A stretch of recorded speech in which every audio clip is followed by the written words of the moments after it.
Hi guys, my name is Alisha Lehmann. Alisha Lehmann is very happy about Aston Villa's success because it is her former club. Alisha Lehmann has expressed her joy over Aston Villa's success, and they're reaching the Champions League after a 40-year hiatus. I am incredibly proud that Aston Villa have been able to achieve such a significant success. It's not just a big step for the club, but an important moment for all the fans. I had a great time playing for Aston Villa, and I will always look back on those days with fondness. Seeing the team reach such heights fills me with joy and pride for everyone who has made the effort to achieve this goal. The Champions League games are a special event, and I am sure that Aston Villa will show their best qualities in this prestigious arena. I wish the team nothing but success and believe that they can surprise everyone with their performances. Let this be the start of a brilliant new chapter in the club's history. Aston Villa will be playing in the Champions League for the first time in 40 years. Not surprisingly, the club from Birmingham is actively replenishing the squad with newcomers. Unai Emery in the new season will not be able to use the services of Douglas Luiz, his key central midfielder. The Brazilian, who has more than 200 matches for the team and 46 points in the system, goal plus pass, went to Turin.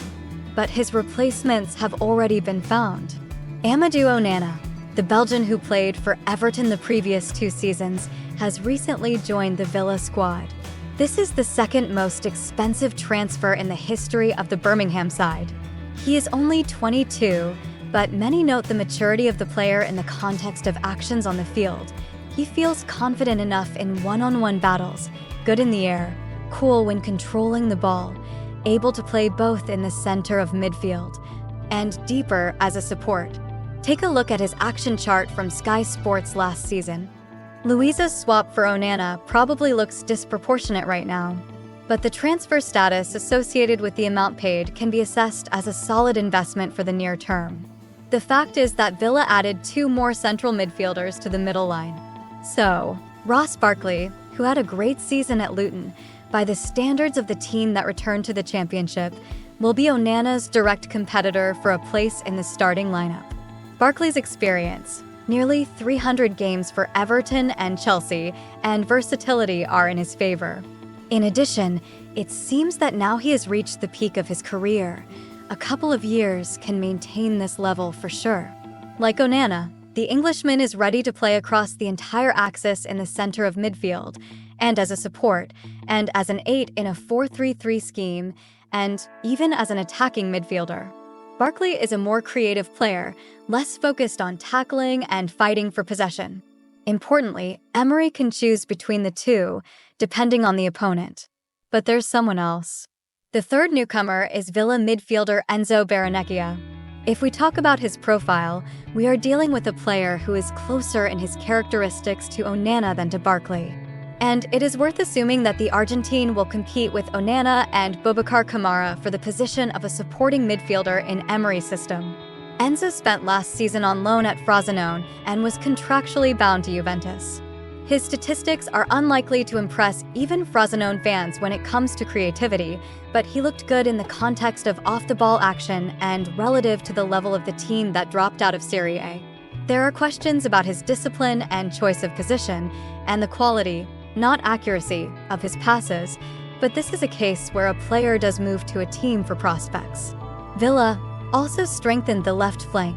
From Chelsea bought the rights to Ian Maatsen, who shone in Dortmund last season, and from the same Juventus, on Samuel Ayling Jr., who, perhaps, should be considered as a winger. The young midfielder will have to compete on the bench with Jadon Philogene, the club's youngster who found himself at Hull and has now returned to Birmingham for €16 million. The third winger to be added to the Birmingham squad is Everton's Lewis Dobbin. Perhaps the most inexperienced when it comes to the amount of time played at the top level. However, he is older than both Ayling and Philogene. However, Villa have an overabundance of players not only on the left flank of the attack, there is Ramsey, Rogers, but also in defense. Maatsen will have to fight for a place in the lineup with Dini and Moreno, who are familiar with the realities of English soccer and the requirements of the Spanish coach. It is important to keep in mind that each of the newcomers, except for Barkley, is under 24 years old. Aston Villa seriously rejuvenates its squad, which already does not look aging.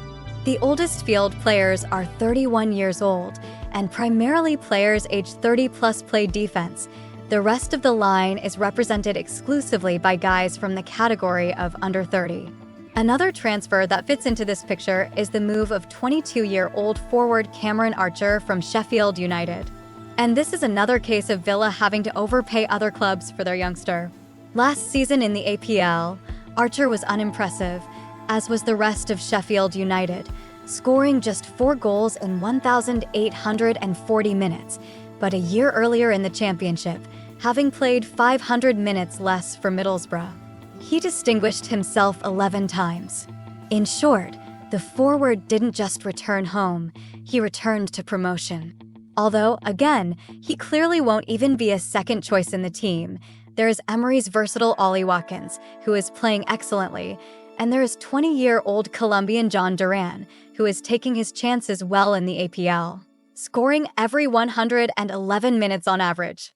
A large-scale purchase means that the club will have to part with some of the players who played in previous seasons, otherwise there is a risk of facing the realities of FFP.